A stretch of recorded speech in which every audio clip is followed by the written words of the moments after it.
Hey guys, today I'm going to be reviewing this collection of short stories by Nathaniel Hawthorne.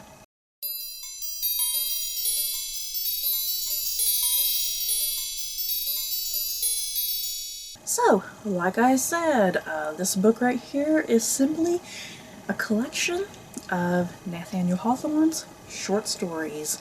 And I'm assuming this is the entire collection? Perhaps? I don't know. Maybe I should have done a little bit more research to see if maybe some short stories were omitted from this. But yeah, for right now, I'm kind of under the assumption this was the complete collection of Nathaniel Hawthorne. So yeah, my thoughts and feelings about this collection, you guys. In general, I did really like this collection. Some of the stories were definitely very hit or miss for me.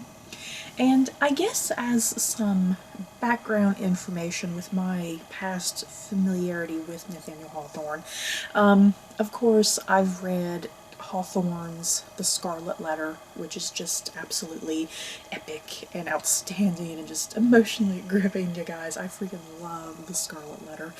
Definitely up there in my top favorite classics. But yeah, other than The Scarlet Letter, which is a novel, his short stories, when I was in college, I did get to read several of Hawthorne's short stories, especially when I took like American literature, things like that. That's how I came across the short stories. And the short stories that I did read, I really loved those short stories. I found them just so very captivating and compelling and interesting. And what makes Nathaniel Hawthorne such a great writer? He just really has a great way with language and words, and he can tell a very fascinating story in just a few pages. And the thing is, he also speaks very heavily in allegory and parable, and sometimes that either works or doesn't, depending on whichever short story you're reading. It just depends on you, the reader, because there's stories in here that I liked, but maybe someone else didn't, and yet vice versa, obviously. And yeah, the parable and the allegory, it does, like I said, sometimes it's hit or miss, and his writing sometimes can read very fast-paced for some of the stories, but then in other stories it can just really feel like it's dragging. And yeah, some of them can come across as a wee bit boring, you guys. But yeah, just to kind of touch on some of my favorites. Like I said, I did read several of these in college, and the ones that I read in college, let me look through here. There's like a little contents thing here. The ones that I did read in college, I read The Minister's Black Veil, which was very good. It's about this mysterious minister, and he just has a veil draped over his face, and it's a big mystery, like, is there something going on behind the veil? What's up? So that one's really interesting. And then, another one I read in college, obviously, The Birthmark. I feel like a lot of people, if you're taking an American literature class, I feel like a lot of people tend to read The Birthmark in a college course. And yeah, I freaking love The Birthmark. That is easily one of my favorite short stories by Hawthorne. And yeah, the Birthmark is about a young man. He's kind of newly married, but his wife has a very small birthmark on her face, and it's kind of driving him nuts to the point that he starts running experiments on her. And yeah, let's just say some tragedy ensues.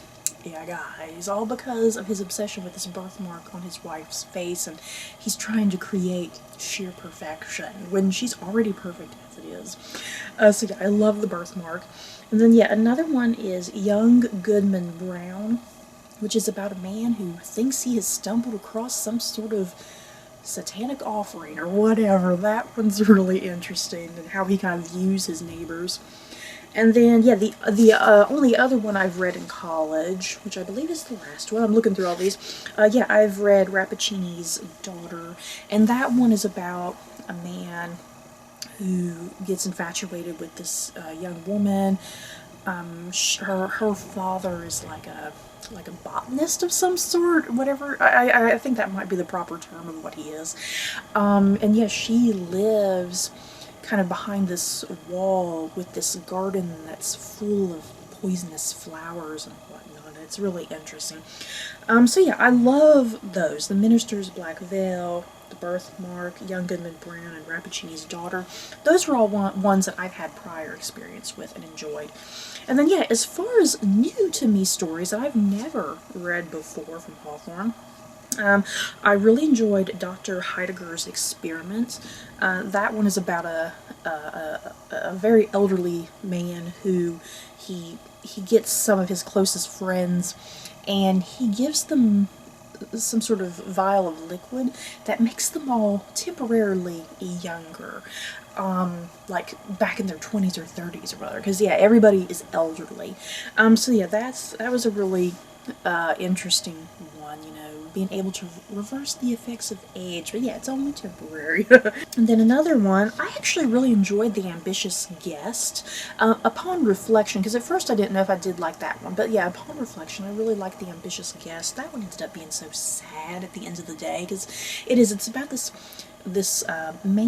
young man. He's kind of traveling on his own. He kind of runs across this family in their cabin. And yeah, this family is like a really good, just good-natured, happy family. And yeah, this guest, he like it says, the ambitious guest. He has ambitions of being more and being somebody, and yeah, being known through the ages. But yeah, there's this fantastic twist ending about who it is exactly that is remembered through the ages, and I just found that so fascinating. The twist is so great in this one, and yeah, but like I said, upon reflection, I was like, man, I really liked that one a lot more than I thought. And then the only other one from this collection, Feathertop. Feathertop, I wasn't sure how I would feel about Feathertop at first, but I ended up really loving Feathertop. That one's about this woman. She has a scarecrow, and through some mumbo-jumbo of some sort, she creates this skeleton into a real-life human being, and he's walking around. It was so cool. I really liked that. I liked the idea of this scarecrow. I think Feathertop, out of all of these stories, that one made me think the most of, like, Edgar Allan Poe, since I love Edgar Allan Poe so much. I was sitting there thinking, man, I could easily see Poe having written something similar to this, you know? So yeah, Feathertop was really fantastic.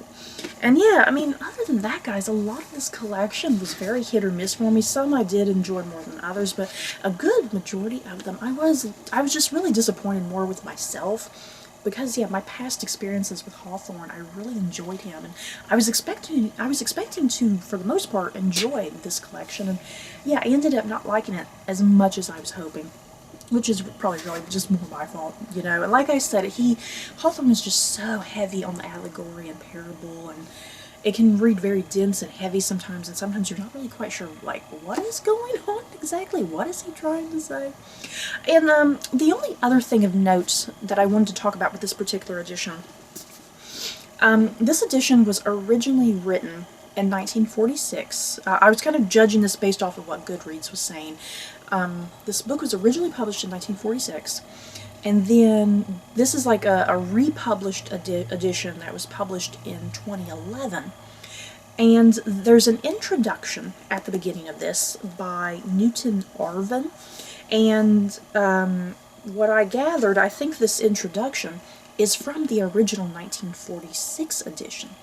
So yeah, the introduction is very dated and by the numbers. And it reads as very formal and scholarly, like a textbook, and it is. It's just kind of a boring introduction.